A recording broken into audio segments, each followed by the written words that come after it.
ഇന്ന് നമ്മൾ കാണാൻ പോകുന്നത് 2020 റിലീസ് ചെയ്ത ഒരു കൊറിയൻ പ്രേത സിനിമയാണ്. ചിത്രത്തിന്റെ പേര് ലിംഗറിംഗ്. ഹോട്ടൽ ലേക്ക് എന്നാണ് ചിത്രത്തിന്റെ മറ്റൊരു പേര്.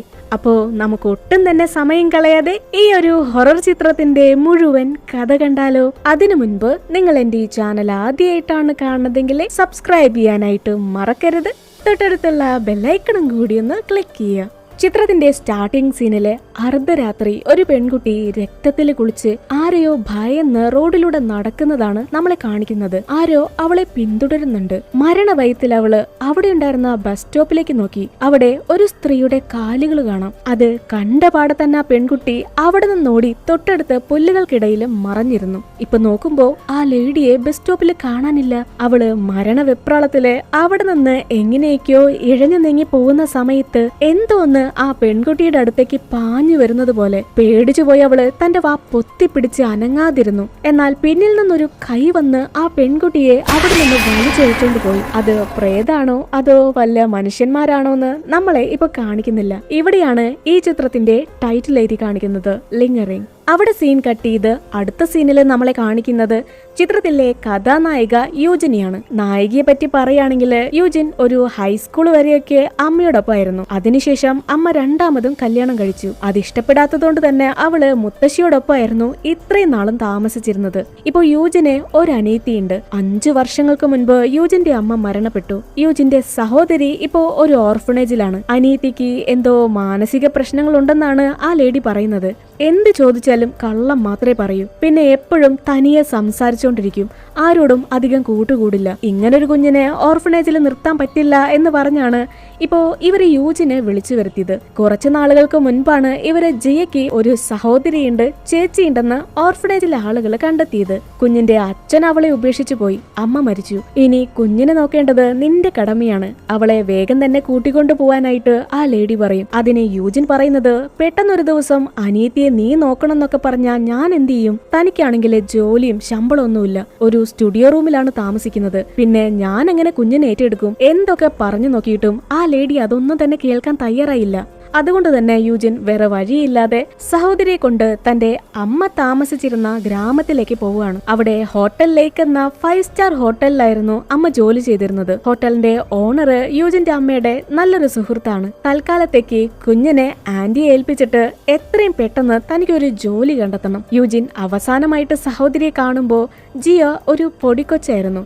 അവൾക്ക് അമ്മയെ ഓർമ്മയില്ല, ചേച്ചി അറിയില്ല. അവള് അനിയത്തിയോട് സ്നേഹത്തോടെ എന്തൊക്കെയോ സംസാരിക്കാനൊക്കെ ശ്രമിക്കുന്നുണ്ട്. അവരങ്ങനെ കാറിൽ പോയിക്കൊണ്ടിരിക്കുമ്പോ ഒരു പെൺകുട്ടി റോഡ് സൈഡിലൂടെ നടന്നു പോകുന്നത് നായിക ശ്രദ്ധിച്ചിരുന്നു. കാരണം റോഡില് മറ്റാരും തന്നെ ഉണ്ടായിരുന്നില്ല. എന്നാൽ കുറച്ചങ്ങോട്ട് മുന്നോട്ട് ചെന്നപ്പോ പിന്നെയും അതേ പെൺകുട്ടി തന്നെ നടന്നു പോകുന്നു. ഇത് കണ്ട് യൂജിൻ ആകെ ഷോക്കായി. ഇതെങ്ങനെ നമ്മൾ കുറച്ചു ദൂരം മുന്നോട്ട് വന്നില്ലേ? ആകെ കൺഫ്യൂസ് ആയ അവള് കാറിന്റെ മിററിലൂടെ പിറകിലേക്ക് നോക്കി. അപ്പതേ ആ പെൺകുട്ടിയുടെ തലയുരുണ്ട് താഴേക്ക് വീണു. ഇത് കണ്ട ഉടനെ തന്നെ നായിക തന്റെ കാറ് നിർത്തി കാറിൽ നിന്ന് പുറത്തേക്ക് ഇറങ്ങി. അവിടെ ആരെയും കാണാനില്ല. അവള് ചുറ്റും നോക്കുന്നുണ്ട്. അപ്പൊ ദേ കുറച്ച് ദൂരെയായിട്ട് പുല്ലുകൾക്കിടയിലെ വെള്ള വസ്ത്രം ധരിച്ചൊരു പെൺകുട്ടി നിൽക്കുന്നുണ്ടാവും. ഒരു പേടിയോടെയാണെങ്കിലും അവൾ ആ പെൺകുട്ടിയെ കണ്ട സ്ഥലത്തേക്ക് ചെന്ന് നോക്കി. അപ്പോഴും ആ പെൺകുട്ടിയെ അവിടെയൊന്നും കാണാനില്ല. ഇതൊക്കെ തനിക്ക് തോന്നിയതാണോ? അവൾക്കറിയില്ല. ആ പെൺകുട്ടിയെ താൻ കണ്ടതാണ്. ആകെ കൺഫ്യൂസ്ഡ് ആയ യൂജിൻ തന്റെ സഹോദരിയെ കൊണ്ട് ആന്റിയെ കാണാനായിട്ട് പോയി. യൂജിൻ തന്റെ അമ്മയുടെ മരണാനന്തര ചടങ്ങിനാണ് അവസാനമായിട്ട് ആന്റിയെ കണ്ടത്. ജിയ ഒത്തിരി വളർന്നല്ലോ എന്നൊക്കെ പറഞ്ഞ് അവരെ രണ്ടുപേരെ കണ്ടതും ആന്റിക്കും ഒത്തിരി സന്തോഷായി. യൂജിൻ തന്റെ കാര്യങ്ങളൊക്കെ ആന്റിയോട് പറയുന്നുണ്ട്. ഇപ്പോ തനിക്കൊരു ജോലിയില്ല. ഒരു ജോലി കണ്ടെത്തുന്നത് വരെ അനിയത്തിയെ ഒന്ന് നോക്കണം. ഒരാഴ്ച കഴിഞ്ഞാ ഞാൻ തന്നെ അവളെ വന്ന് കൊണ്ടുപോക്കോളാം. അതിന് ആന്റി പറയുന്നത്, നിന്റെ അമ്മ ഈ ഹോട്ടലിൽ ഒരു സ്റ്റാഫ് ആയിരുന്നെങ്കിലും എനിക്ക് അവള് തന്റെ സ്വന്തം സഹോദരിയെ പോലെയായിരുന്നു. നിങ്ങൾക്ക് ഇവിടെ ഒരാഴ്ചയോ 2 ആഴ്ചയോ എത്ര ദിവസങ്ങൾ വേണമെങ്കിലും താമസിക്കാം. യൂജിൻ അനിയത്തി ഇവിടെ വിട്ടിട്ട് ഇന്ന് തന്നെ തിരിച്ചു പോവാനായിരുന്നു പ്ലാൻ ചെയ്തിരുന്നത്. പക്ഷേ എന്ത് ചെയ്യാനാ, ആന്റി അതിന് സമ്മതിക്കില്ല. 5 വർഷങ്ങൾക്ക് ശേഷമാണ് നിങ്ങളെ കാണുന്നത്. കുറച്ചു ദിവസം നിന്നിട്ട് പോയാ മതിയെന്ന് ആന്റി അവളെ ഒത്തിരി നിർബന്ധിക്കുന്നുണ്ട്. അത് മാത്രമല്ല ആന്റി തുടർച്ചയായിട്ട് യൂജിന്റെ അമ്മയെ കുറിച്ചാണ് സംസാരിച്ചുകൊണ്ടിരിക്കുന്നത്. അവൾക്കാണെങ്കിൽ അത് കേട്ടിരിക്കാനായിട്ട് കഴിഞ്ഞില്ല. അവളിപ്പോഴും അമ്മയോട് ദേഷ്യത്തിലാണ്. അതുകൊണ്ട് അവള് വിഷയം മാറ്റി സംസാരിക്കാൻ തുടങ്ങി. ആന്റിയുടെ മകൻ വിദേശത്തേക്ക് പഠിക്കാനായിട്ട് പോയതല്ലേ, വിളിക്കാറുണ്ടോ സംസാരിക്കാറുണ്ടോ എന്നൊക്കെ ചോദിക്കും. അതിന് ആന്റി പറയും, ഇന്ന് രാവിലെ കൂടി വീഡിയോ കോൾ ചെയ്ത് സംസാരിച്ചേ ഉള്ളൂ, എല്ലാം ഓക്കെയാണ്. ആന്റിയുടെ മകനും യൂജിനും കുട്ടിക്കാലം മുതലേ കളിച്ചു വളർന്നവരാണ്. അവള് മുത്തശ്ശിയുടെ അടുത്തേക്ക് പോയതിനു ശേഷം ആന്റിയുടെ മകനെ കണ്ടിട്ടില്ല. ഇവരങ്ങനെ സംസാരിച്ചോണ്ടിരിക്കുന്ന സമയത്ത് ജിയ അവിടെയൊക്കെ ഓടി നടന്ന് കളിച്ചുകൊണ്ടിരിക്കുകയാണ്. ആ സമയത്ത് അവള് അമ്മ പാടിക്കൊടുക്കാറുള്ള താരാട്ട് പാട്ട് പാടുന്നുണ്ട്. പെട്ടെന്ന് അവിടെ ഉണ്ടായിരുന്ന 405-ാമത്തെ മുറി തനിയെ തുറന്നു വന്നു. ആ മുറിയിൽ നിന്ന് ആ കുഞ്ഞ് പാടുന്ന അതേ താരാട്ടുപാട്ട് കേൾക്കാം. അതും അവരുടെ അമ്മയുടെ സ്വരത്തില്. ജിയ അത് കേട്ട് അങ്ങ് നിന്നുപോയി. ഈ സമയത്ത് ആ മുറിയിൽ നിന്നൊരു പന്ത് കുഞ്ഞിന്റെ അടുത്തേക്ക് ഉരുണ്ട് വന്നു. ജിയ ആ പന്തെടുക്കുന്ന നേരത്താണ് അനിയത്തിയെ തെരഞ്ഞ് യൂജിൻ അങ്ങോട്ട് ഓടി വരുന്നത്. ഹേയ്, നീ ഇവിടെ തനിയെ എന്ത് ചെയ്യാ? അതിനെ ജിയ അങ്ങോട്ട് കൈ ചൂണ്ടി കാണിച്ചിട്ട് പറയും, ദാ അവിടെ ആരോ പാട്ടുപാടി. യൂജിൻ അങ്ങോട്ട് നോക്കുമ്പോ 405-ാമത്തെ മുറി തുറന്നാണ് കിടക്കുന്നത്. അവര് രണ്ടുപേരും ആ മുറിയിലേക്ക് ചെന്നു. യൂജിനാണെങ്കിലേ ആ മുറിയിലേക്ക് കയറാൻ തന്നെ തീരെ താല്പര്യം ഉണ്ടായിരുന്നില്ല. കാരണം ഇതവരുടെ അമ്മയുടെ മുറിയായിരുന്നു. യൂജിൻ തന്റെ ചെറുപ്പകാലം മുഴുവൻ ചെലവഴിച്ചത് ഇവിടെയായിരുന്നു. ഈ മുറി ഇപ്പൊ ആരും യൂസ് ചെയ്യുന്നില്ല. ഒരുപാട് നാളായിട്ട് പൂട്ടിക്കിടക്കാണ്. യൂജിൻ കൊച്ചായിരിക്കുമ്പോ ആ മുറിക്കകത്ത് ആരും കാണാതെ ഒരു പാവയെ ഒളിപ്പിച്ചു വെച്ചിരുന്നു. ആ പാവയെടുത്ത് അവള് ജിയയ്ക്ക് കൊടുക്കുന്നുണ്ട്. ഒപ്പം തന്നെ അമ്മ അവൾക്ക് ഗിഫ്റ്റ് ആയിട്ട് കൊടുത്തിരുന്ന ഒരു ചെയിനും ജിയയ്ക്ക് കൊടുക്കുന്നുണ്ട്. ഇതിനുശേഷം അവള് അനിയത്തിയെ കാര്യങ്ങളൊക്കെ പറഞ്ഞ് മനസ്സിലാക്കി. ഇനി ഒരിക്കലും ഈ മുറിയിലേക്ക് വരാൻ പാടില്ല. ഈ മുറിയിലേക്ക് മാത്രമല്ല മറ്റൊരു മുറിയിലേക്കും തനിയെ പോവരുത്. കാരണം നീ കുഞ്ഞല്ലേ, വഴിതെറ്റിപ്പോയാ പിന്നെ നിന്നെ കണ്ടെത്താൻ എളുപ്പമല്ല. അതും പറഞ്ഞ് അവള് ജിയെ കൊണ്ട് അവരിപ്പോ താമസിക്കാൻ പോകുന്ന മറ്റൊരു മുറിയിലേക്ക് പോയി. ആ മുറിയിൽ എത്തിയ പാടെ തന്നെ അവിടെ ഉണ്ടായിരുന്ന ഒരു ഫോട്ടോ തനിയെ താഴേക്ക് വീണു. എന്നാൽ യൂജിൻ ഇക്കാര്യം അത്രയ്ക്ക് കാര്യമാക്കി എടുക്കുന്നില്ല. അവൾ ആ ഫോട്ടോ അതേ സ്ഥലത്തേക്ക് തന്നെ വെക്കുന്നുണ്ട്. ഇതേ സമയം ജി ആണെങ്കില്, ചേച്ചി നമുക്ക് ഒളിച്ചു കളിക്കാം, എന്റെ കൂടെ കളിക്കാൻ വരാനൊക്കെ പറഞ്ഞ് ഒരേ വാശിയിലാണ്. മുറിക്ക് വെളിയിൽ നിന്ന് കൊച്ചിന്റെ ശബ്ദം കേൾക്കാം. 1, 2, 3, 4. എന്നാൽ പിന്നീട് പുറത്തുനിന്ന് യാതൊരു ശബ്ദങ്ങളും കേൾക്കാനില്ല. അനിയത്തിയുടെ കളിയും ചിരിയൊന്നും കേൾക്കുന്നില്ല. അവള് ജിയെ തെരഞ്ഞ് മുറിക്ക് വെളിയിലേക്ക് ഇറങ്ങി. അവിടെ ആരെയും കാണാനില്ല. അവൾ ആ ഹോട്ടലിൽ മുഴുവനും അനിയത്തിയെ തിരയാൻ തുടങ്ങി. അങ്ങനെയാണ് അവിടെ ജോലി ചെയ്യുന്ന യുമി എന്ന ഒരു ലേഡി സ്റ്റാഫിനെ കാണുന്നത്. നിങ്ങൾ ഇതുവഴി ഒരു പെൺകുട്ടി ഓടിപ്പോകുന്നത് കണ്ടായിരുന്നു. അത് കേട്ടതും ആ സ്ത്രീ അവളോട് ഒത്തിരി റൂഡായിട്ടാണ് സംസാരിക്കുന്നത്. ഞാനെന്താ നിന്റെ സഹോദരിയെ നോക്കാൻ നിൽക്കുകയാണോ? അവള് ചിലപ്പോ പുറത്തേക്ക് എങ്ങാനും ഓടിപ്പോയി കാണും. ഞാൻ ആരെയും കണ്ടില്ല എന്ന് പറഞ്ഞ് അവളെ അവിടെ നിന്ന് പറഞ്ഞു വിട്ടു. യൂജിൻ അനിയത്തിയെ തെരഞ്ഞ് താഴെ ബേസ്മെന്റിലേക്ക് പോയിക്കൊണ്ടിരിക്കുമ്പോ ഇവിടെ നമ്മളെ കാണിക്കുന്നുണ്ട്. ജിയ ആ ലേഡി സ്റ്റാഫിന്റെ ട്രോളിയിൽ കയറി ഒളിച്ചിരിക്കുന്നുണ്ട്. ജിയ ഒത്തിരി നേരം ചേച്ചി തന്നെ തെരഞ്ഞു കണ്ടെത്തുമെന്ന് കരുതി ആ ട്രോളിക്കകത്ത് തന്നെ മറഞ്ഞിരുന്നു. പക്ഷേ ആ സമയത്ത് ആരാന്നറിയില്ല ഒരു സ്ത്രീ ആ ട്രോളിക്ക് മുന്നിൽ വന്നു നിൽക്കുന്നുണ്ട്.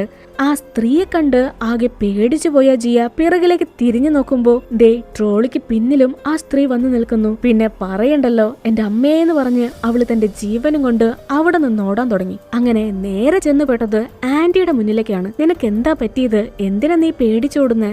അതിന് ജിയ പറയും, ഞാൻ അവിടെ ഒരു സ്ത്രീയെ കണ്ടു, അവരെന്നെ ഭയപ്പെടുത്തി.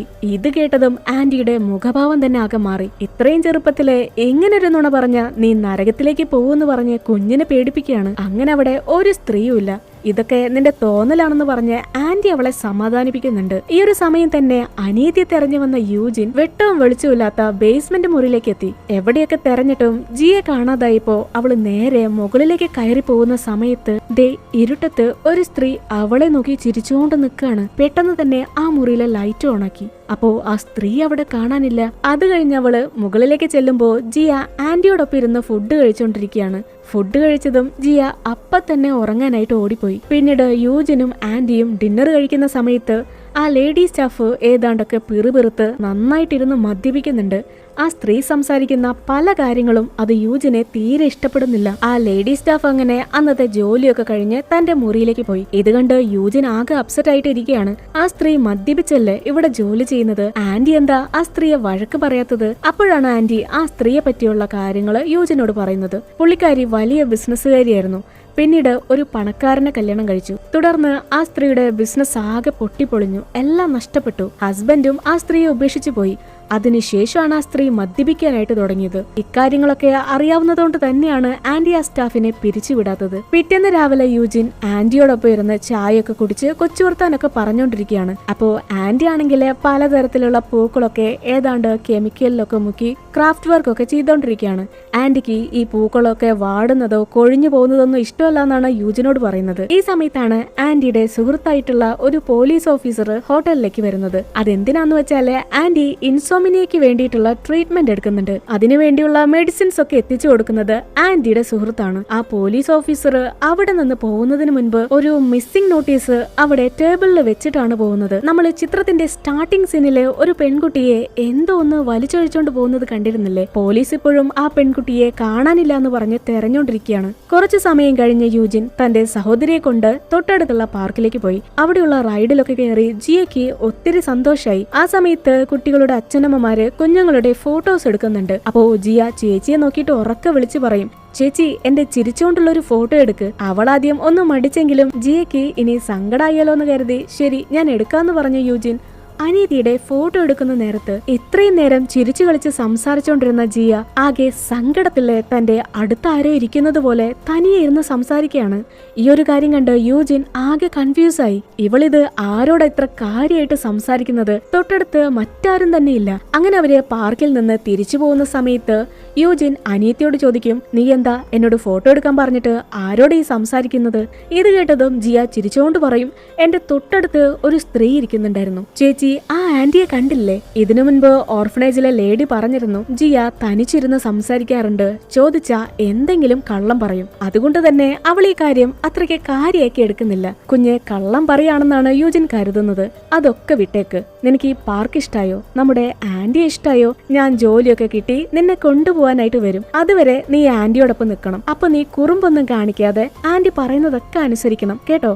അടുത്ത സീനിലെ ചേച്ചി അനിയത്തിയും കണ്ണുകെട്ടി ഒളിച്ചു കളിക്കുന്നതാണ് നമ്മളെ കാണിക്കുന്നത്. യൂജിൻ തന്റെ കണ്ണുകെട്ടി അനിയത്തി ശബ്ദം ഉണ്ടാക്കുന്നതിനനുസരിച്ച് പിന്നാലെ ഓടുന്നുണ്ട്. എന്നാൽ പിന്നെ അനിയത്തിയുടെ കളിയും ചിരിയും ഒന്നും കേൾക്കാതായി. അവള് തന്നോട് സംസാരിക്കുന്നതിന് പകരം സ്വകാര്യമായി മറ്റാരോടാണ് സംസാരിക്കുന്നത്. അപ്പോ യൂജിൻ തന്റെ കണ്ണിൽ കെട്ടിവെച്ചിരുന്ന തുണി വഴി പുറത്തേക്ക് നോക്കുമ്പോ തന്റെ കൺമുന്നിലെ ഒരു സ്ത്രീയുടെ രൂപം കാണാം. അതങ്ങനെ അവളുടെ അടുത്തേക്ക് വരാൻ തുടങ്ങി. പേടിച്ചുപോയി അവള് പെട്ടെന്ന് തന്നെ കണ്ണിലെ കെട്ടഴിച്ചു മാറ്റി. എന്നാൽ അവളിപ്പോ നിൽക്കുന്നത് മുറിയിലല്ല, മറിച്ച് നമ്മള് ചിത്രത്തിന്റെ സ്റ്റാർട്ടിംഗ് സീനിലെ ഒരു ബസ് സ്റ്റോപ്പ് കണ്ടിരുന്നില്ലേ, അവിടെയാണ്. താനിതെങ്ങനെ ഇവിടെ വന്നു? അവള് പതിയെ ബസ് സ്റ്റോപ്പിന്റെ അടുത്തേക്ക് നടക്കാൻ തുടങ്ങി. അപ്പോ അവിടെ ഒരു സ്ത്രീ പുറംതിരിഞ്ഞ് നിൽക്കുന്നുണ്ടായിരുന്നു. അവള് മെല്ലെ അതാരാന്ന് എത്തി നോക്കുമ്പോ ആ പ്രേതരൂപം അതിന്റെ തല തിരിച്ച് അവളെ നോക്കി. പെട്ടെന്നാണ് നായിക ഉറക്കത്തിൽ നിന്ന് കണ്ണു തുറക്കുന്നത്.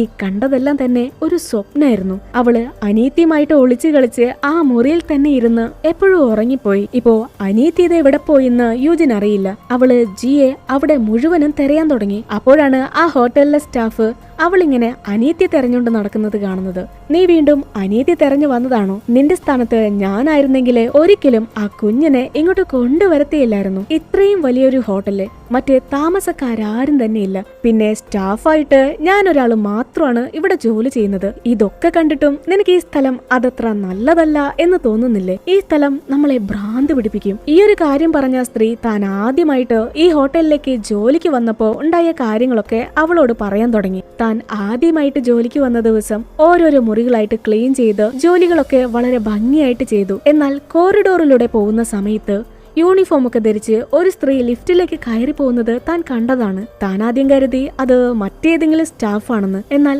എത്രയൊക്കെ വിളിച്ചിട്ടും ആ സ്ത്രീ ഒന്ന് തിരിഞ്ഞു നോക്കാനോ ഒന്ന് സംസാരിക്കാനോ നിന്നില്ല. അങ്ങനെ ആ സ്ത്രീയുടെ പിന്നാലെ ഓടുന്ന വെപ്രാളത്തില് ഈ ലേഡി സ്റ്റാഫിന്റെ ട്രോളിന്ന് ഒരു ടിഷ്യൂ റോള് താഴേക്ക് ഉരുണ്ടു വീണു. അതങ്ങനെ ഉരുണ്ടുരുണ്ട് കുറെ ദൂരം പോയി. ആ സ്ത്രീ അതെടുക്കാനായിട്ട് ചെന്നപ്പോ യൂജിന്റെ അമ്മ താമസിച്ചിരുന്ന 405-ാമത്തെ മുറിയില്ലേ, ആ മുറിക്ക് മുന്നില് ഒരു സ്ത്രീ നിൽക്കുന്നുണ്ടായിരുന്നു. ആ സ്ത്രീയാണെങ്കില് ഈ ലേഡി സ്റ്റാഫിനെ നോക്കി ഒന്നും മിണ്ടാതെ യൂജിന്റെ അമ്മ താമസിച്ചിരുന്ന മുറിയിലേക്ക് കയറിപ്പോയി. താനത് ആരാന്നറിയാനായിട്ട് ആ സ്ത്രീയുടെ പിന്നാലെ ആ മുറിയിലേക്ക് ചെന്നു. എന്നാ അവിടെ അങ്ങനെ ആരും തന്നെ ഉണ്ടായിരുന്നില്ല. ആ സമയത്താണ് ടിവിയുടെ ഗ്ലാസിന്റെ റിഫ്ലക്ഷനില് താൻ വീണ്ടും ആ സ്ത്രീയുടെ രൂപത്തെ കാണുന്നത്. ഉള്ളില് മരണഭയമാണെങ്കിലും താൻ പതിയെ പിന്നിലേക്ക് തിരിഞ്ഞു നോക്കി. ആ മുറിയില് താനല്ലാതെ മറ്റാരും തന്നെ ഉണ്ടായിരുന്നില്ല. താൻ വീണ്ടും ആ ഗ്ലാസ്സിലേക്ക് നോക്കി. അപ്പോ ആ രൂപം തന്റെ തൊട്ട് പിന്നിൽ തന്നെ നിൽക്കുന്നുണ്ടായിരുന്നു. താനാകെ ഭയന്ന് വിറച്ച് ആ മുറിയിൽ നിന്ന് ജീവനും കൊണ്ട് പുറത്തേക്ക് ഓടി. അത് മാത്രമല്ല, നിനക്കൊരു കാര്യം അറിയോ?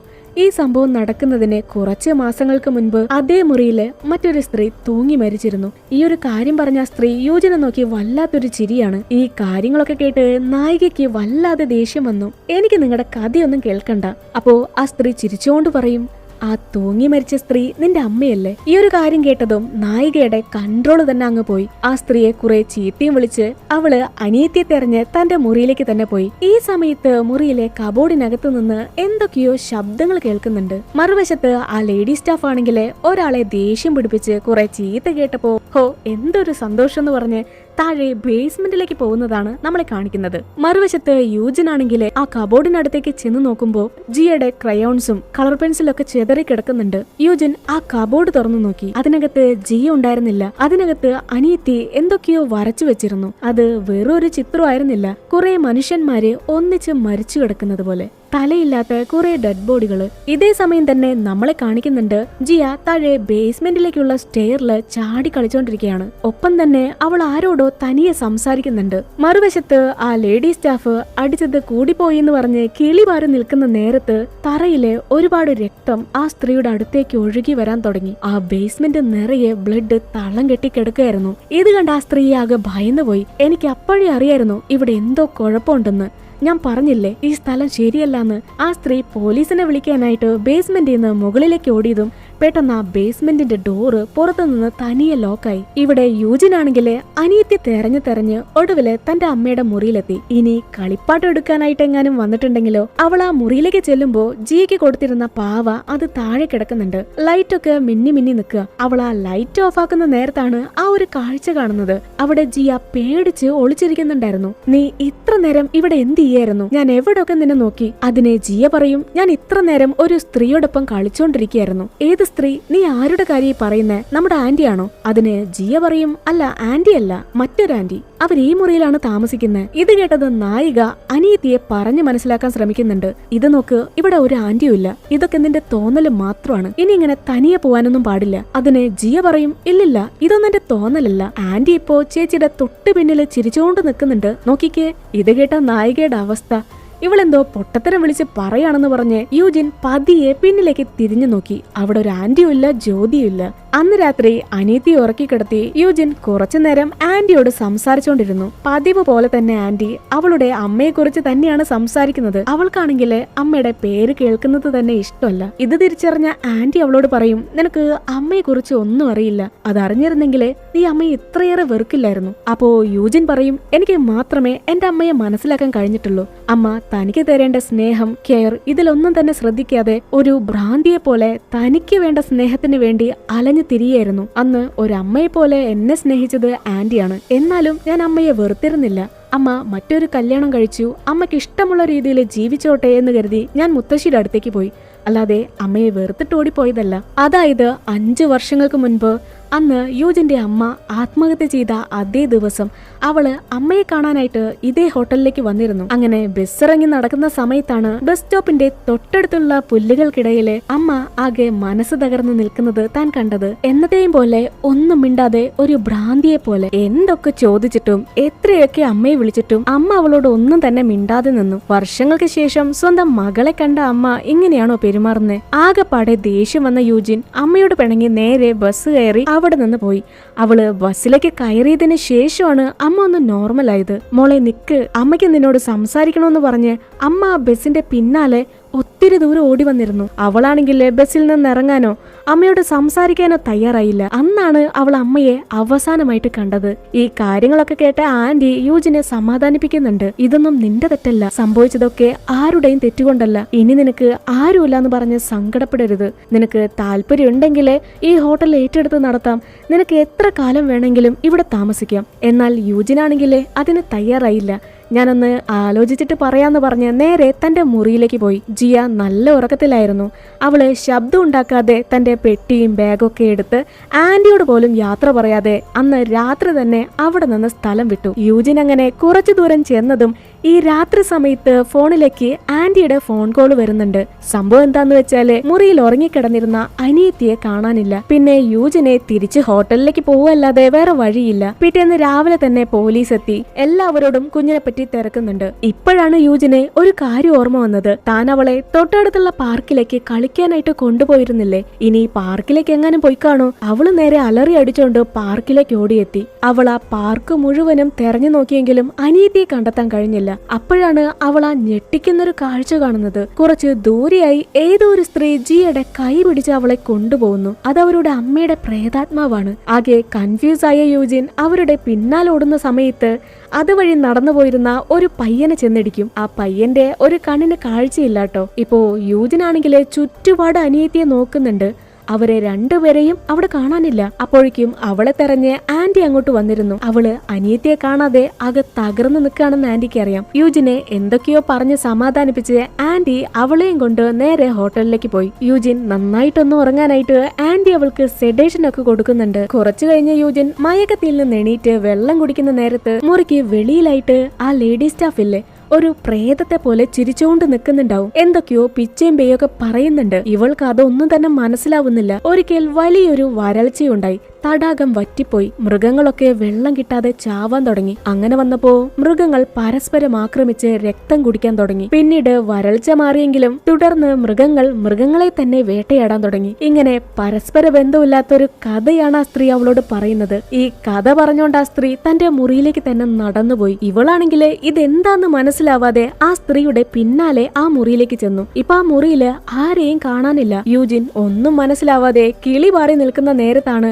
തൊട്ടടുത്തെ ബാത്റൂമിനുള്ളിൽ നിന്ന് എന്തോ ഒന്ന് തട്ടിമറിച്ചിടുന്ന ശബ്ദം കേൾക്കുന്നത്. അവളാണെങ്കില് താഴെ വീണത് അതെന്താന്ന് നോക്കുമ്പോഴേക്കും അവിടെ കയറിൽ തൂങ്ങിക്കിടന്നിരുന്ന ജോലിക്കാരിയുടെ ഡെഡ് ബോഡി അതവളുടെ ദേഹത്തേക്ക് മറിഞ്ഞു വീണു. അടുത്ത സീനിലെ സംഭവം അറിഞ്ഞ പോലീസ് എത്തി ആ ലേഡി സ്റ്റാഫിന്റെ ഡെഡ് ബോഡി പോസ്റ്റ്മോർട്ടത്തിനായിട്ട് കൊണ്ടുപോയി. അതേസമയം തന്നെ യൂജിൻ തന്റെ അനിയത്തിക്ക് എന്തെങ്കിലും പറ്റിക്കാണോന്ന് ചിന്തിച്ച് ആകെ തകർന്നിരിക്കുകയാണ്. കാരണം ആ ജോലിക്കാരി മരിച്ചതാണോ അതോ ആരെങ്കിലും കൊന്നതാണോന്നറിയില്ല. ഇവളങ്ങനെ ആകെ തകർന്നിരിക്കുന്ന നേരത്ത് ആരോ യൂജിന്റെ ഷോൾഡറിലെ കൈവച്ച് അവളെ ആശ്വസിപ്പിക്കുന്നുണ്ട്. അവള് കരുതി അത് ആന്റി ആയിരിക്കുമെന്ന്. എന്നാൽ അവള് പോലീസുകാരെ നോക്കുമ്പോ ആന്റി ആ പോലീസുകാരോട് സംസാരിച്ചോണ്ട് നിൽക്കുകയാണ്. അപ്പൊ പിന്നെ തന്റെ ഷോൾഡറിലെ കൈ വെച്ചിരിക്കുന്നത് അതാരാ? അവളാകെ പേടിച്ചു പോയി പിന്നിലേക്ക് തിരിഞ്ഞു നോക്കുമ്പോ അവിടെ ആരെയും കാണാനില്ല. ഇവളിങ്ങനെ പരിഭ്രാന്തിയിൽ ഇങ്ങനെ പെരുമാറുന്നത് കണ്ട് ആ പോലീസുകാരൻ അവളെ ചോദ്യം ചെയ്യുന്നുണ്ട്. നിങ്ങളാണോ ആദ്യം ബോഡി കണ്ടത്? അല്ല, ഈ സമയത്ത് നിങ്ങൾ എന്തിനാ മുറിയിലേക്ക് പോയത്? അതിന് യൂജിൻ പേടിച്ചു വിറച്ചിട്ട് പറയും, ഞാൻ പോയതല്ല,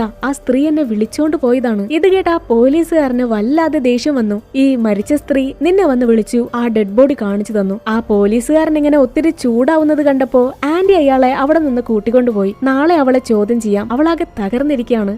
യൂജിന്റെ അമ്മയും ഇതുപോലെ തന്നെയാണ് മരിച്ചത് എന്നൊക്കെ പറഞ്ഞ് ആന്റി അയാളെ അവിടെ നിന്ന് കൂട്ടിക്കൊണ്ടുപോയി. അങ്ങനെ ദിവസങ്ങൾ കടന്നുപോയി. നായികയുടെ സഹോദരിക്ക് എന്ത് പറ്റി? അവൾ എവിടെ പോയി? ഇതൊന്നും തന്നെ യൂജിനെ കൊണ്ട് കണ്ടെത്താനേ കഴിഞ്ഞില്ല. ഓരോ നിമിഷവും അമ്മയെക്കുറിച്ചുള്ള ഓർമ്മകള് അവളെ വല്ലാതെ വേട്ടയാടിക്കൊണ്ടിരുന്നു. ഒന്ന് ഉറങ്ങാൻ പോലും പറ്റുന്നില്ല. വിചിത്രമായ ശബ്ദങ്ങള്, പ്രേതരൂപങ്ങള്, പേടിപ്പെടുത്തുന്ന സ്വപ്നങ്ങള്. ആകെപ്പാടെ ദേഷ്യം വന്ന നായിക നേരെ അമ്മയുടെ മുറിയിലേക്ക് ചെന്ന് ആകെപ്പാടെ ബഹളം വെക്കുന്നുണ്ട്. നിങ്ങൾക്ക് എന്താ വേണ്ടത്? ഇനിയെങ്കിലും എന്നെ ഒന്ന് വെറുതെ വിട്ടൂടെ? അമ്മ, നിങ്ങൾ എന്നെ സ്നേഹിക്കാൻ മറന്നെങ്കിലും ഞാൻ നിങ്ങളെ എപ്പോഴെങ്കിലും ശല്യം ചെയ്തിട്ടുണ്ടോ? നിങ്ങൾക്ക് ഇഷ്ടമുള്ളതുപോലെ ജീവിച്ചില്ലേ? എന്നിട്ടും എന്തിനാ നിങ്ങൾ മരിച്ചത്? ഇത് പറഞ്ഞ യൂജിൻ ആ മുറിക്ക് മുന്നിൽ നിന്ന് കരയാണ്. അടുത്ത ദിവസം നായിക പോലീസ് സ്റ്റേഷനിലേക്ക് പോയി ആ ജോലിക്കാരിയെ കൊന്നതും തന്റെ അനിയത്തിയെ തട്ടിക്കൊണ്ടുപോയതും അത് തന്റെ അമ്മയുടെ പ്രേതാത്മാവാണെന്ന് പറയും. പോലീസുകാരെ ഈ പ്രേത കഥയൊക്കെ വിശ്വസിക്കോ? ഇല്ല. നിങ്ങള് മരുന്നൊക്കെ കറക്റ്റായിട്ട് കഴിക്കുന്നില്ലേ? പ്രേതങ്ങൾ എങ്ങനെയാ കുഞ്ഞുങ്ങളെ തട്ടിക്കൊണ്ടുപോവാ? അതോ നിങ്ങൾ തന്നെയാണോ അനിയത്തിയെ കൊണ്ടുകളഞ്ഞത്? ഞങ്ങളിവിടെ നിന്റെ കഥ കേൾക്കാനായിട്ട് ഇരിക്കുകയല്ല എന്ന് പറഞ്ഞ് ആ ഓഫീസർ അവളെ അവിടെ നിന്ന് പറഞ്ഞു വിടുകയാണ്. താനീ പറയുന്നത് ആരും വിശ്വസിക്കുന്നില്ല. ഇതൊക്കെ ഇനി ആരോട് പറയുന്നറിയാതെ നായിക ഹോട്ടലിലേക്ക് തിരിച്ചു പോകുന്ന വഴിക്കാണ് ഒരു കണ്ണിന് കാഴ്ചയില്ലാത്ത ആ പയ്യനെ കാണുന്നത്. നിങ്ങൾ ഇതുവരെ അനിയത്തിയെ കണ്ടെത്തിയില്ലേ? ഈ ചോദ്യം കേട്ട് യൂജിൻ ആകെ അമ്പരന്നു പോയി. അല്ല, ഇക്കാര്യം എങ്ങനെ ഈ പയ്യനറിയാം? ജോഷുവയ്ക്ക് തന്റെ കാഴ്ചയില്ലാത്ത ഈ ഒരു കണ്ണുകൊണ്ട് പ്രേതാത്മാക്കളെ കാണാൻ കഴിയും. മരിച്ചുപോയവരെ കാണാൻ പറ്റും. ഞാൻ അനിയത്തിയെ കണ്ടെത്താൻ സഹായിക്കാന്ന് പറഞ്ഞ് ജോഷുവ അവളോടൊപ്പം ചേർന്ന് ഹോട്ടലിലെത്തി. ജോഷുവ തന്റെ കണ്ണിലെ ആ മാസ്ക് എടുത്തു മാറ്റി വാക്കിംഗ് സ്റ്റിക്ക് കൊണ്ട് ചുറ്റുപാടും തിരയുന്നുണ്ട്. ആ സമയത്ത് ജോഷുവയ്ക്ക് മാത്രം അവിടെയുള്ള ബേസ്മെന്റിനുള്ളിൽ നിന്ന് എന്തൊക്കെയോ ശബ്ദങ്ങൾ കേൾക്കാം. അവൻ ആ ശബ്ദങ്ങളൊക്കെ ഫോളോ ചെയ്ത് താഴേക്ക് പോയി. ഇവിടെ ഏതെങ്കിലും പ്രേതാത്മാവ് ഉണ്ടെങ്കിലേ ഒരു തവണ തട്ടി ശബ്ദം ഉണ്ടാക്കണം. അതല്ല, ഞാൻ ചോദിക്കുന്ന ചോദ്യത്തിന് നോ എന്നാണെങ്കിലേ 2 തവണ ശബ്ദം ഉണ്ടാക്കിയാൽ മതി. ഇത് പറഞ്ഞു തീർന്നതും ആ ഇരുട്ടിൽ നിന്നും ഒരു തവണ ശബ്ദം കേൾക്കും. അപ്പോ ആ ബേസ്മെന്റിലെ ആരുടെയോ പ്രേതാത്മാവുണ്ട്. നിങ്ങള് തനിച്ചാണോ? അതിന് നോ എന്ന് 2 തവണ ശബ്ദം കേൾക്കും. ഈ ബേസ്മെന്റില് ജിയ ഉണ്ടോ? അവളെ നിങ്ങളാണോ ഒളിപ്പിച്ചു വെച്ചിരിക്കുന്നത്? ഇത് പറഞ്ഞു തീർന്നതും ആ ഇരുട്ടിൽ നിന്നും ഒരു തവണ ശബ്ദം കേൾക്കും. ഇത് കേട്ടതും യൂജിൻ ആകെ ഷോക്കായി. എന്നാൽ ജിയ എവിടെയാന്ന് ചോദിക്കുന്നതിന് മുൻപ് ഏതോ ഒരു അദൃശ്യ ശക്തി ജോഷുവിന്റെ കഴുത്ത് പിടിച്ച് ഞെരിക്കാൻ തുടങ്ങി. ഈ ഒരു സമയത്താണ് നായിക ചുറ്റും ടോർച്ച് അടിച്ചു നോക്കുന്നത്. സത്യത്തിൽ ആ കാഴ്ച കണ്ട് അവൾക്കത് വിശ്വസിക്കാനേ കഴിഞ്ഞില്ല. ആ ബേസ്മെന്റ് നിറയെ ഒരുപാട് ഡെഡ് ബോഡികളാണ്. ആരോ മനുഷ്യരെയൊക്കെ കൊന്ന് ഈ ബേസ്മെന്റിനകത്ത് മറച്ചു വെച്ചിരിക്കുകയാണ്. അവരെങ്ങനെയൊക്കെയോ ആ പ്രേതത്തിൽ നിന്ന് രക്ഷപ്പെട്ട് ബേസ്മെന്റിൽ നിന്ന് പുറത്തേക്ക് എത്തി. ഇപ്പോഴും അവർക്ക് അനീതിയെ കണ്ടെത്താൻ കഴിഞ്ഞില്ല. അവള് കരഞ്ഞ് കാല് പിടിച്ചു നോക്കിയെങ്കിലും ജോഷുവ പിന്നീട് അവളെ സഹായിക്കാനായിട്ട് തയ്യാറായില്ല. ജോഷുവ പറയും, ആ ബേസ്മെന്റിനകത്ത് മരിച്ചവര് മാത്രമല്ല ഉള്ളത്. അതെന്താന്ന് എനിക്ക് പറയാൻ കഴിയില്ല. നിന്റെ അനിയത്തി ഇപ്പോ ജീവനോടെ കാണില്ല.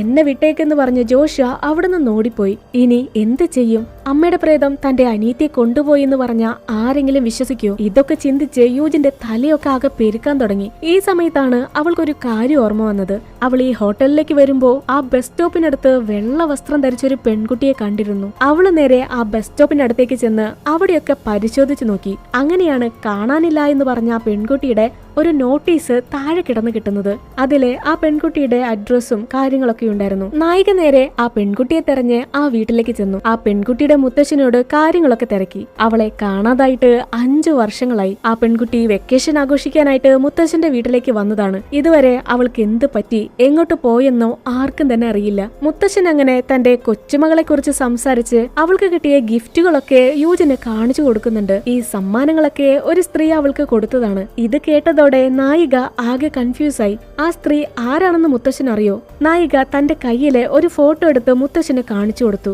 യൂജിൻ കരുതിയത് മുത്തശ്ശൻ തന്റെ അമ്മയുടെ ഫോട്ടോ ചൂണ്ടിക്കാണിക്കുമെന്നാണ്. എന്നാൽ മുത്തശ്ശൻ ചൂണ്ടിക്കാണിച്ചത് അമ്മയുടെ സുഹൃത്തായിട്ടുള്ള ആന്റിയുടെ ഫോട്ടോയാണ്. ആ പെൺകുട്ടി വെക്കേഷൻ ആഘോഷിക്കാൻ ഈ ഗ്രാമത്തിലേക്ക് വന്നതിന് ശേഷമാണ് ആന്റിയെ പരിചയപ്പെടുന്നതും ആന്റിയെ കാണാനായിട്ട് ആ ഹോട്ടലിലേക്കൊക്കെ പോയിരുന്നതൊക്കെ. ആന്റിയാണ് ആ പെൺകുട്ടിക്ക് സമ്മാനങ്ങളൊക്കെ കൊടുത്തിരുന്നത്. ഇത് കേട്ടതോടെ യൂജിൻ ആകെ ഷോക്കായി. അവൾ ഇത്ര നേരം കരുതിയത് തന്റെ അമ്മയുടെ പ്രേതമാണ് അനിയത്തിയെ എന്തോ ചെയ്തത്. എന്നാൽ അനിയത്തിയെ കാണാതായതിന് പിന്നില് ആന്റിക്ക് എന്തോ പങ്കുണ്ടെന്ന് യൂജിന് മനസ്സിലായി. ഇത് കണ്ടെത്താനായിട്ട് അവള് തിരികെ ഹോട്ടലിലെത്തി ആന്റി അറിയാതെ ആ മുറി പരിശോധിക്കാനായിട്ട് പോയി. പക്ഷേ ആ മുറിക്കകത്ത് എവിടെയും ജിയ ഉണ്ടായിരുന്നില്ല. എന്നാൽ ആ മുറിക്കുള്ളില് ഒരു രഹസ്യ ഡോർ ഉണ്ടായിരുന്നു. അത് ബേസ്മെന്റിലേക്കുള്ള സീക്രട്ട് ഡോറാണ്. ഈ ഒരു സമയം മറുവശത്ത് പോലീസുകാരെ തൂങ്ങി മരിച്ച നിലയിലുള്ള മറ്റൊരു സ്ത്രീയുടെ ഡെഡ് ബോഡി കണ്ടെത്തുന്നുണ്ട്. ഇവിടെ യൂജിനാണെങ്കിലേ ബേസ്മെന്റിലെ ആ മുറിക്കകത്തേക്ക് കയറി തന്റെ അനിയത്തെ തെരഞ്ഞോണ്ടിരിക്കുന്ന നേരത്താണ് അവളെ ചോദ്യം ചെയ്യാനായിട്ട് പോലീസ് ഓഫീസർ ആ ഹോട്ടലിലേക്ക് വരുന്നത്. ഹോട്ടലിലെ ആരെയും കാണാതായപ്പോ ഓഫീസർ ആന്റിയുടെ മുറിയിലേക്ക് വരുന്നുണ്ട്. അപ്പോഴേക്കും ഇവിടെ നായികയാണെങ്കിൽ ആ ബേസ്മെന്റിനകത്ത് ഒരു ഡെഡ് ബോഡി കണ്ടെത്തി. ആ ഡെഡ് ബോഡിക്ക് ഒരു മുഖംമൂടിയൊക്കെ വെച്ച് കസേരയിൽ ഇരുത്തിയിരിക്കുകയാണ്. യൂജിൻ ആകെ ഭയന്നുപോയി ആ ഡെഡ് ബോഡിയുടെ മുഖംമൂടി എടുത്തു മാറ്റി. ആ ഡെഡ് ബോഡി അത് ആന്റിയുടെ വിദേശത്തേക്ക് പഠിക്കാനായിട്ട് പോയിട്ടുള്ള മകനാണ്. മരിച്ചിട്ട് 6-7 വർഷങ്ങളായി. ഇത് കണ്ടവളാകെ സ്റ്റക്കായിട്ട് നിൽക്കുന്ന നേരത്താണ് ആ പോലീസ് ഓഫീസറും ആ മുറിയിലേക്ക് വരുന്നത്. അനങ്ങരുത്, അങ്ങ് മാറി നിൽക്ക്, നിന്റെ ആന്റി എവിടെ? യൂജിനാണെങ്കില് ഈ അവസ്ഥയില് ഒന്നും തന്നെ മിണ്ടാൻ വയ്യ. അപ്പോ തൊട്ടടുത്ത മുറിയിൽ നിന്ന് എന്തോ തട്ടുന്ന ശബ്ദം കേൾക്കാം. അവര് വേഗം തന്നെ അങ്ങോട്ട് ചെന്ന് നോക്കുമ്പോ അത് ജിയാണ്. അവളെ ഇത്രയും നാളെ ആന്റി ഈ മുറിക്കകത്ത് പൂട്ടിയിട്ടിരിക്കുകയായിരുന്നു. എന്തിന് യൂജിനെ ഇങ്ങോട്ട് തിരിച്ചു കൊണ്ടുവരാൻ? ജിയാണെങ്കില് ആകെ ഒരു ലക്ക് കെട്ട രീതിയിൽ ചുമരിലെ തന്റെ തല ഇടിച്ചോണ്ടിരിക്കുകയാണ്. അവൾ ആ ചുമരിലേക്ക് ചൂണ്ടിക്കാണിച്ച് എന്തോ പറയാൻ ശ്രമിക്കുന്നുണ്ട്. എന്തോ പന്തികേട് തോന്നിയ ആ പോലീസുകാരൻ ആ ചുമരങ്ങ് അടിച്ചു തകർത്തു. അതിനകത്ത് ഒരുപാട് ഡെഡ് ബോഡികൾ ഉണ്ടായിരുന്നു. ഈ ഒരു കാഴ്ച കണ്ട് അവരങ്ങനെ ഞെട്ടിത്തരിച്ചു നിൽക്കുന്ന സമയത്ത് ആ ഇരുട്ടിൽ നിന്ന് നമ്മുടെ വില്ലത്തി ആന്റി ഒരു കത്തിയായിട്ട് പാഞ്ഞു വന്ന് പോലീസുകാരന്റെ കഴുത്ത് കഴുത്തിലേക്ക് കുത്തി. അവിടെ ബ്ലാക്ക് ഔട്ട് ചെയ്ത് പിന്നെ നമ്മളെ കാണിക്കുന്നത് ആ സൈക്കോ ആന്റി നമ്മുടെ യൂജിനെ ഒരു കസേരയിലെ കെട്ടി വെച്ചിരിക്കുന്നതാണ്. തൊട്ടടുത്ത മുറിയിൽ തന്നെ നമ്മുടെ യൂജിന്റെ സഹോദരിയെ കെട്ടിയിട്ടിരുന്നു. ഈ ആന്റിയുടെ മകൻ വിദേശത്തേക്ക് പഠിക്കാനായിട്ട് പോയി. പക്ഷേ തിരിച്ചു വന്ന മകന് മാനസികമായ ചില പ്രശ്നങ്ങൾ ഉണ്ടായിരുന്നു. ആന്റി പരമാവധി തന്റെ മകനെ സംരക്ഷിക്കാനായിട്ട് ശ്രമിച്ചു. ആരും അറിയാതെ ബേസ്മെന്റിൽ പൂട്ടിയിട്ട് വേണ്ട ചികിത്സകളൊക്കെ കൊടുത്തു. പക്ഷേ ആന്റിയുടെ മകൻ ഈ ബേസ്മെന്റിനുള്ളില് ആത്മഹത്യ ചെയ്യായിരുന്നു. ഇത് ആന്റിയെ കൊണ്ട് ഉൾക്കൊള്ളാനേ കഴിഞ്ഞില്ല. ആകെ തകർന്നുപോയി. തന്റെ മകൻ മരിച്ചത് ആ സ്ത്രീ വിശ്വസിക്കാൻ തയ്യാറായില്ല. തന്റെ മകന്റെ ഡെഡ് ബോഡി അടക്കം ചെയ്യാതെ ഇപ്പോഴും മകൻ ജീവിച്ചിരിപ്പുണ്ടെന്ന് പറഞ്ഞ് ആ ഡെഡ് ബോഡി തന്റെ മുറിയിലാണ് ആ സ്ത്രീ വെച്ചിരിക്കുന്നത്. മകനോട് എപ്പോഴും സംസാരിക്കും, വിശേഷങ്ങളൊക്കെ പറയും. ഈ ഹോട്ടലിലേക്ക് താമസത്തിനായിട്ട് വന്നവരിലെ ആരൊക്കെയാണോ ഈ ഒരു രഹസ്യം കണ്ടെത്തിയത് അവരെയൊക്കെ ആന്റി യാതൊരു ദാക്ഷിണ്യം കൂടാതെ കൊലപ്പെടുത്തി. കുറെ ഡെഡ് ബോഡികള് ബേസ്മെന്റിലും ചുമരിലൊക്കെ ആയിട്ട് ഒളിപ്പിച്ചു. ആന്റിയോട് മകനെ കുറിച്ച് ചോദിച്ചവരെ പോലും വെറുതെ വിട്ടില്ല. അവർ എല്ലാവരെയും കൊലപ്പെടുത്തി. നമ്മള് ചിത്രത്തിന്റെ സ്റ്റാർട്ടിംഗ് സീനിലെ ആ ബസ് സ്റ്റോപ്പിൽ വെച്ച് എന്തോന്ന് ആ പെൺകുട്ടിയെ കൊലപ്പെടുത്തുന്നത് കണ്ടിരുന്നില്ലേ? അത് പ്രേതോ ഭൂതോ ഒന്നും ആയിരുന്നില്ല, ഈ സൈക്കോ ആന്റി ആയിരുന്നു. ആ പെൺകുട്ടിയെ കൊന്നത് എന്തിനാന്ന് ചോദിച്ചാല് തന്റെ മരിച്ചുപോയ മകനെ കൊണ്ട് കല്യാണം കഴിപ്പിക്കാനായിട്ട്. ബേസ്മെന്റിൽ തനിച്ചിരിക്കുന്ന മകനെ ഒരു കൂട്ടു വേണം. അതിനുവേണ്ടിയാണ് ആ സൈക്കോ ആന്റി ആ പെൺകുട്ടിയെ കൊന്നത്. അതുമാത്രമല്ല, ഈ ഹോട്ടലിൽ ജോലി ചെയ്തിരുന്ന ആന്റിയുടെ കൂട്ടുകാരിയായിരുന്ന യൂജിന്റെ അമ്മയ്ക്ക് ആന്റി ആ പെൺകുട്ടിയെ കൊന്നതറിയാം.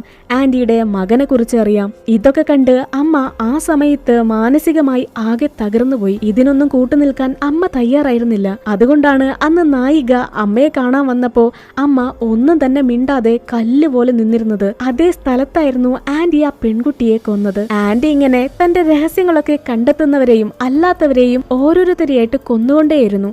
ഇത് യൂജിന്റെ അമ്മയ്ക്ക് കണ്ടു നിൽക്കാനായിട്ട് കഴിഞ്ഞില്ല. താൻ ഇതൊക്കെ പോലീസിനോട് പറയാൻ പോവാണെന്ന് പറഞ്ഞ് ഫോൺ എടുത്തതും ആ സൈക്കോ ആന്റി അമ്മയെ ആക്രമിച്ച് മരുന്ന് ഇഞ്ചക്ട് ചെയ്ത് ബോധം കെടുത്തി. എന്നിട്ട് അമ്മയുടെ കഴുത്തില് കയറിട്ട് കുരുക്കി അതൊരു സ്യൂസൈഡ് ആക്കി മാറ്റി. യൂജിന്റെ അമ്മയെ കൊന്നത് ഈ സൈക്കോ ആന്റി തന്നെയാണ്. ഈ ഒരു കാര്യം കേട്ടതും യൂജിൻ ആകെ സങ്കടപ്പെട്ട് കരയാൻ തുടങ്ങി. ഇപ്പോ ആന്റിയുടെ രഹസ്യങ്ങളൊക്കെ അറിയാവുന്നത് യൂജിനും അനീതിക്കും മാത്രമാണ്. ആ സൈക്കോപാത്ത് തന്റെ മകന്റെ ഡെഡ് ബോഡിക്ക് ഓപ്പോസിറ്റ് ആയിട്ട് യൂജിനെ ഒരു ചെയറിൽ കെട്ടിയിട്ട് അവളുടെ 2 കൈയിലെ ഞരമ്പുകളും കട്ട് ചെയ്തു. നായിക രക്തം വാർന്ന് പതിയെ പതിയെ മരിക്കാനായിട്ട്. ആന്റിയുടെ സൈക്കോ തരം അതുമാത്രമല്ല, യൂജിൻ മരിച്ചു കഴിഞ്ഞാൽ തന്റെ മകനൊരു കൂട്ടായില്ലേ, അവര് ഒന്നിച്ച് കളിച്ച് വളർന്നവരാണ്. ആന്റി ഇതൊക്കെ തന്റെ മകനോട് സംസാരിച്ചോണ്ടിരിക്കുകയാണ്, ഒരു ഭ്രാന്തിയെ പോലെ. ഈ സമയത്ത് യൂജിനെ തന്റെ അമ്മയുടെ ശബ്ദം കേൾക്കാം. അമ്മ അവളോട് സംസാരിക്കുന്നത് പോലെ. അവള് അബോധാവസ്ഥയിൽ നിന്ന് കണ്ണു തുറന്നു നോക്കുമ്പോ തന്റെ കയ്യിലെ കെട്ടൊക്കെ ആരോ അഴിച്ചു മാറ്റിയിരുന്നു. പിന്നെ ഒന്നും നോക്കിയില്ല, കയ്യിൽ കിട്ടിയ ഒരു കുപ്പിയെടുത്ത് ആന്റിയുടെ തലക്കിട്ട ഒരു ഒറ്റ അടിയാണ്. ആന്റിയുടെ ബോധം പോയി. എന്നിട്ട് വേഗം തന്നെ തൊട്ടടുത്ത മുറിയിലെ കെട്ടിയിട്ടിരുന്ന തന്റെ അനിയത്തിയെ രക്ഷിച്ച് അവൾ ആ മുറിയിൽ നിന്ന് രക്ഷപ്പെടുന്ന നേരത്ത് യൂജിന്റെ അമ്മയുടെ പ്രേതാത്മാവ് അവരോട് എന്തൊക്കെയോ പറയുന്നുണ്ട്. ഇവർക്കാണെങ്കില് അത് മനസ്സിലാവുന്നുമില്ല. യൂജിൻ പ്രേതത്തെ കണ്ട് പേടിച്ച് തിരിയുന്ന നേരത്താണ് ആ സൈക്കോ ആന്റി ഒരു കത്തിയായിട്ട് അങ്ങോട്ട് പാഞ്ഞു വരുന്നത്. പിന്നെ കത്തിക്ക് വേണ്ടി പിടിവലിയായി ആന്റി അവളെ കൊല്ലാനായിട്ട് യൂജിന്റെ കഴുത്ത് പിടിച്ച് ഞെരിക്കാൻ തുടങ്ങി. ഈ സമയത്ത് അനീതിയുടെ കഴുത്തിലിട്ട് കൊടുത്തിരുന്ന ഒരു ചെയിൻ താഴെ വീണ് കിടന്നിരുന്നു. ആ ഒരു $1 നായികയുടെ അമ്മ അവൾക്ക് സമ്മാനിച്ചതായിരുന്നു. അതങ്ങനെ തനിയെ നീങ്ങി നീങ്ങി നായികയുടെ കയ്യിലേക്ക് വന്നു. അതിലെ ഷാർപ്പായിട്ടുള്ള ഒരു ലോക്കറ്റ് ഉണ്ടായിരുന്നു. അടുത്ത സെക്കൻഡിൽ തന്നെ യൂജിൻ ആ $1 എടുത്ത് ആന്റിയുടെ തലയിലേക്ക് ഒരു ഒറ്റ കുത്താണ്. ആന്റി സ്പോട്ടിൽ തന്നെ മരിച്ചു വീണു. അങ്ങനെ ഒടുക്കം യൂജിൻ തന്റെ അനിയത്തിയെയും കൊണ്ട് കാറിലേക്ക് കയറുന്ന സമയത്ത് അമ്മയുടെ പ്രേതാത്മാവ് അവരെ നോക്കിക്കൊണ്ട് ആ ഹോട്ടലിനകത്ത് നിൽക്കുന്നുണ്ടായിരുന്നു. യൂജിൻ അനിയത്തിയെ കൊണ്ട് എന്നാണോ ഇങ്ങോട്ട് വന്നത് അന്ന് മുതലേ അമ്മയുടെ പ്രേതവും ആ പെൺകുട്ടിയുടെ പ്രേതവും ആന്റിയിൽ നിന്ന് രക്ഷിക്കാനാണ് അവരെ എപ്പോഴും പേടിപ്പിച്ചുകൊണ്ടിരുന്നത്. അതുപോലെ തന്നെ ജിയയ്ക്ക് തന്റെ അമ്മയുടെ മുഖം ഓർമ്മയില്ല. വളർന്നത് ഓർഫണേജിലാണ്. അതുകൊണ്ടാണ് അവള് അമ്മയുടെ പ്രേതത്തെ ആന്റി എന്ന് വിളിച്ചിരുന്നത്. ഇനി എന്തൊക്കെ വന്നാലും ശരി, തന്റെ അനിയത്തിയെ താൻ ഒരിക്കലും തനിച്ചാക്കില്ല എന്ന് പറഞ്ഞ് യൂജിൻ തന്റെ അനിയത്തിയെയും കൊണ്ട് അവിടെ നിന്ന് രക്ഷപ്പെട്ടു പോകുന്നത് കാണിച്ചാണ് ഈ ഒരു കൊറിയൻ പ്രേത സിനിമ അവസാനിക്കുന്നത്. അപ്പോൾ ഇന്നത്തെ എൻ്റെ ഈ വീഡിയോ ഇഷ്ടപ്പെട്ടെങ്കിൽ ലൈക്ക് ചെയ്യാനായിട്ട് മറക്കരുത്, സപ്പോർട്ട് ചെയ്യാം. താങ്ക്